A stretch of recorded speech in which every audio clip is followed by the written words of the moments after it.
तो हम लोग नेक्स्ट टॉपिक देख रहे हैं माय डियर स्टूडेंट्स। क्या? तो inconsistency of Ampere circuital law. हम लोग जानते हैं कि साइंस में कोई भी चीज़ तब तक सही होता है जब तक कि कोई दूसरा साइंटिस्ट उसके बारे में कॉन्सेप्ट नहीं देता है। ठीक है, तो इस चैप्टर में कंट्रोवर्सी ये है कि एम्पियर जो है सो वो अपना लॉ दिया किसके लिए, तो इलेक्ट्रोमैग्नेटिक फील्ड के लिए। बाद में उसको इन 1864 में एम्पियर्स के सर्किटल लॉ को मैक्सवेल ने क्या किया कि बताया कि ये आपका इक्वेशन जो है ये सही नहीं है। क्यों नहीं है?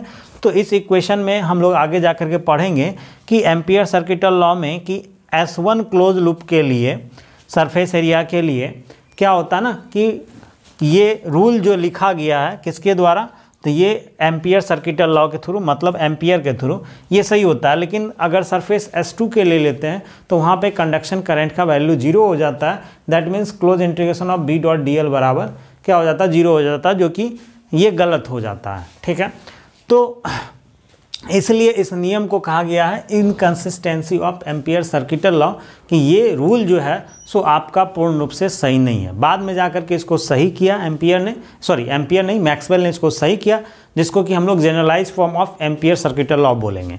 तो हम लोग आगे देखेंगे। तो देखिए ये inconsistency of Ampere circuital law क्या है।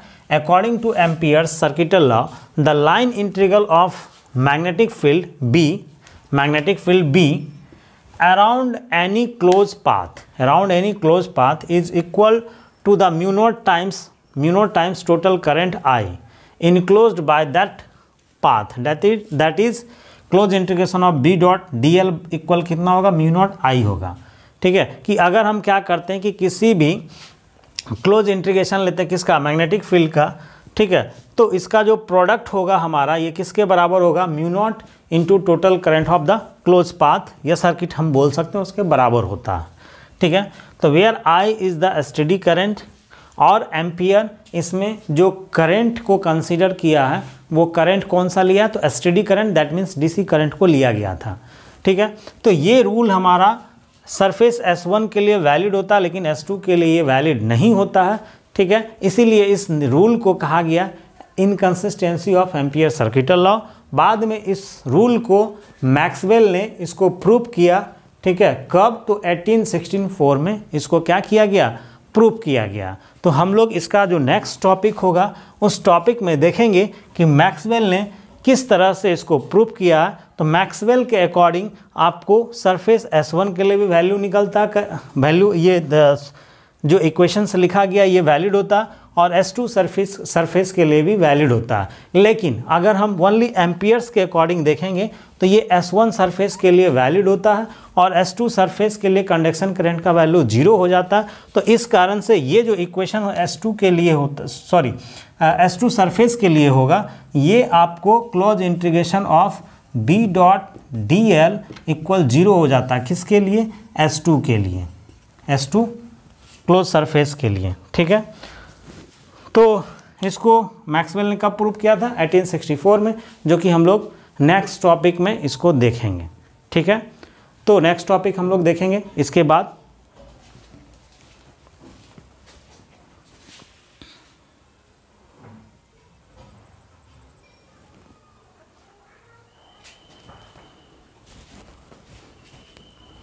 तो हम लोग नेक्स्ट देखते हैं जो प्रूव करना था हम लोगों को कि एम्पियर सर्किटल लॉ जो है उसमें क्या इनकंसिस्टेंसी है, जो कि मैक्सवेल ने उसको प्रूव किया है।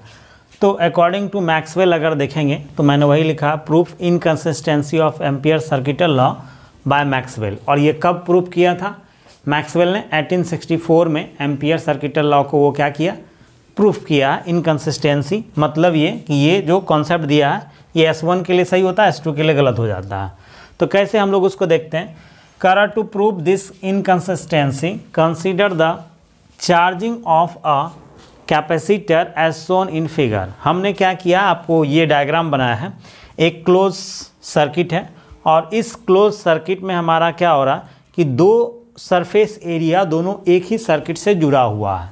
ठीक है, एक एरिया हमारा S1 है और ये हमारा S2 है। ये एक पोर्ट की तरह, जिस तरह से कुकर है तो कुकर के शेप में ही हमने क्या किया है कि एक पूरा का पूरा हमने लूप लिया है, और जिस लूप में दो क्लोज सरफेस एरिया बनाया है S1 और S2, और ये कॉमन लूप से क्या है, सभी सरफेस एरिया कनेक्टेड है।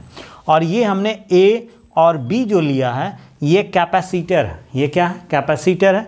कैपेसिटर का एक प्लेट मैंने A माना, दूसरा प्लेट मैंने B माना है, और इसको क्या किए हैं कि सेल से कनेक्ट कर दिए चार्जिंग के लिए। ठीक है, तो वही यहाँ पे लिखा गया है, as charging continue current I flow through the connecting wires. अगर हम कैपेसिटर को चार्ज करते हैं तो चार्ज करने के लिए हमको क्या करना पड़ेगा, कनेक्टिंग वायर से पूरा का पूरा कंटिन्यू करंट फ्लो करवाना पड़ेगा, और उसी करंट को, तो करंट जो यहाँ फ्लो हो रहा है उस करंट को मैंने यहाँ I माना है। ठीक है,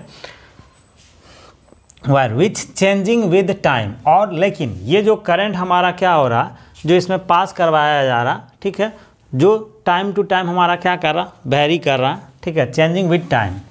ठीक है, consider two surface S1 and S2 bounded by the same loop P। और दो सरफेस मैंने पहले भी आपको कहा है कि दोनों सरफेस हमारा क्या है, सेम लूप से कनेक्टेड है। जिस लूप को मैंने, इस लूप को मान लिया है P लूप है। ये कौन सा लूप है, P लूप है। Let us apply ampere circuital law in surface S1 and S2। अब हम लोग क्या करते हैं कि एम्पियर सर्किटल लॉ जो है, जो कि एम्पियर दिया है, उस एम्पियर सर्किटल लॉ को मैंने क्या किया है कि अप्लाई किया है। तो फर्स्ट ऑफ ऑल हम लोग अप्लाई कर रहे हैं S1 के लिए। तो जब हम S1 के लिए अप्लाई करेंगे, ठीक है, तो ये close integration of B dot D L बराबर म्यू नॉट I, ये हमारा है, क्या है, तो ये हमारा रिजल्ट है। क्यों, चूँकि ये हमारा क्या होता है कि कंटिन्यू करंट है और कंटिन्यू करंट इनक्लोज्ड है, तो ये हमारा S1 सरफेस के लिए ये हमारा क्या होता है कि close integration of B dot D L बराबर म्यू नॉट I हमारा प्रूफ करता है, जो कि एम्पियर के अकॉर्डिंग भी सही है। लेकिन जब हम लोग सेकेंड लूप के लिए देखेंगे, तो मैंने आपको इससे पहले भी कहा है कि सेकेंड लूप के लिए, सेकेंड सरफेस के लिए इसका वैल्यू हमारा क्या हो जाता है, 0 हो जाता है, जो कि हम लोग नेक्स्ट टॉपिक में देखते हैं। ठीक है, चलिए, thank you for watching.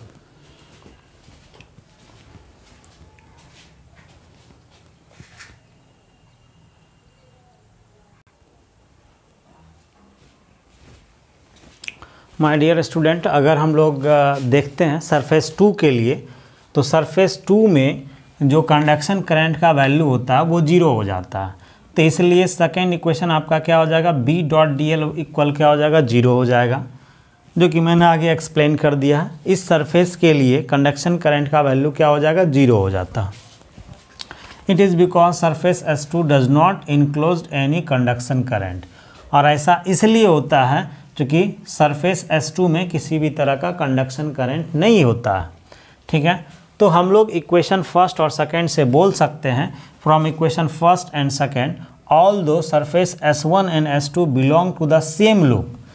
S1 और S2 दोनों सेम लूप से हमारा क्या होता है, रिलेट होता है। ठीक है, दोनों हमारा सेम लूप से हैं, और इसके बावजूद भी S2 सरफेस में हमारा S1 और S2 दोनों सेम लूप से हमारा कनेक्टेड है, S1 सरफेस और S2। लेकिन S1 में हमारा करंट होता है और S2 में हमारा कंडक्शन करंट का वैल्यू 0 हो जाता है। ठीक है, तो हम लोग बोल सकते हैं कि Ampere's law work for surface S1 के लिए काम करता है, बट लेकिन it does not work for surface S2, और S2 के लिए ये काम नहीं करता है। ठीक है, therefore Ampere's law is ambiguous as it does not provide continuity to current path. क्यों ये एम्बिग्यूअस है, मतलब ये क्यों रॉन्ग है, ठीक है, ये कथन क्यों रॉन्ग है, तो क्योंकि ये कंटिन्यूटी को ये शो नहीं करता। कंटिन्यूटी को ये क्या करता है, शो नहीं करता। कंटिन्यूटी पाथ को नहीं शो करता है, कंटिन्यूटी करंट को नहीं शो करता है, इसलिए हमारा क्या ये कॉन्सेप्ट रॉन्ग हो जा रहा। और ये क्यों रॉन्ग हो रहा, तो this ambiguous arisen because Ampere's law is valid for STD current only. क्योंकि एम्पियर जो लॉ बनाया वो ओनली एसटीडी करंट के लिए ही, मतलब डीसी करंट के लिए ही वैलिड हो पा रहा था। ठीक है, तो इसको बाद में मैक्सवेल ने जाकर के इसको प्रूव किया और इस इक्वेशंस को सही किया, जिसको कि हम लोग बोलते हैं generalise forms of Ampere's circuital law या एम्पियर्स लॉ बोलते हैं, जो कि हम लोग नेक्स्ट वीडियो में देख लेंगे। तो आज के क्लास में आपका 2 टॉपिक क्लियर है, इलेक्ट्रोमैग्नेटिक वेव क्या होता है और एम्पियर सर्किटल लॉ को मैंने प्रूव करके आपको दिखा दिया कि एम्पियर सर्किटल लॉ को क्या इनकंसिस्टेंसी क्यों कहा जाता है, क्योंकि ये एक सरफेस एरिया के लिए करंट तो हमारा होता है लेकिन दूसरे सरफेस एरिया के लिए नहीं होता, इसलिए इसको हम लोग क्या बोलते हैं, inconsistency of Ampere circuital law. ठीक है, थैंक यू।